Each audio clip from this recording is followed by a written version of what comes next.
नमस्कार. आपण आहोत किल्ले दारूच्या छत्रपती शिवाजी महाराज चौकामध्ये आणि आपण पाहत आहात की बसस्टॉपवरती ही पाईपलाईन फुटलेली आहे आणि या पाईपलाईनमधून गेली महिनाभरापासून लाखो लिटर पर डे पाण्याची अशी वेस्टेज होत आहे. हा वेस्टेज जो पाणी जात आहे हा जनतेचा पैसा आहे, कारण की प्रत्येक नागरिक हा या घराची नळपट्टी भरत असतो या नळाची, आणि हे नळाचं पाण्याचं जी वसुली केली जाते ते सर्वसामान्य जनतेकडून केली जाते.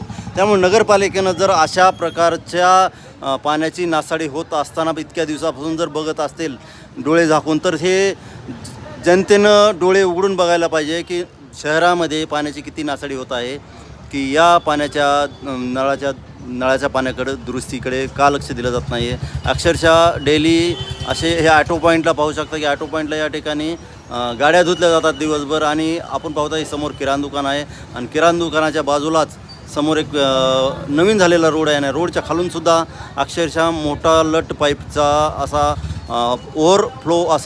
पाण्याचं ओव्हरफ्लोनी जास्त पाणी प्रमाणात बाहेर निघत आहे. तसेच या ठिकाणी पाहू शकता की सर्व रोडवरून अक्षरशः चालता सुद्धा येत नाही असं पाण्यात जातात, इतकं मोठं पाणी आहे. आणि नगरपालिकेनं या पाण्याच्या नासाडीचं ताबडतोब दुरुस्ती करावी अशी जनतेची व शहरातील बऱ्याच नागरिकांची व सर्वसामान्य व्यक्तींचीच मागणी आहे की पाण्याची नासाडी होऊ नये.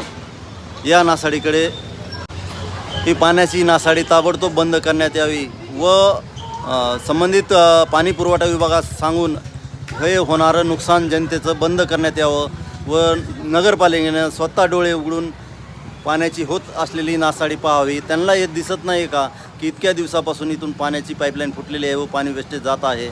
पाहू शकता किती प्रमाणामध्ये पाणी जात आहे. अक्षरशः जनतेला नागरिकांना प्यायला पाणी नाही आहे.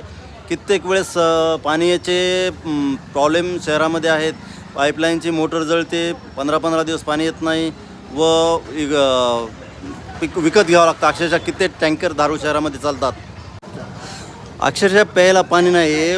उघडा डोळे आणि बघा नीट पाण्याची नासाडी कशा प्रकारे होत आहे. जनतेनं खरंच आपण या पाण्याचे पाणीपट्टीचे टॅक्स स्वरूपात पाण्याच्या अगर पाणीपट्टी स्वरूपामध्ये आपण पैसे भरतात, तर असं होऊ नये की आपण ह्या पैशाची जे आपण भरलेल्या पैशाची नासाडी होती आहे.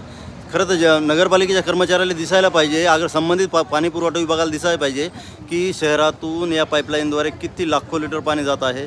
हे पाणी नाही आपल्या खिशातला पैसा जात आहे, हे लक्षात ठेवायला पाहिजे. या पाण्याची ताबडतोब दुरुस्ती करण्यात यावी ही सर्व जनतेची मागणी आहे. धन्यवाद.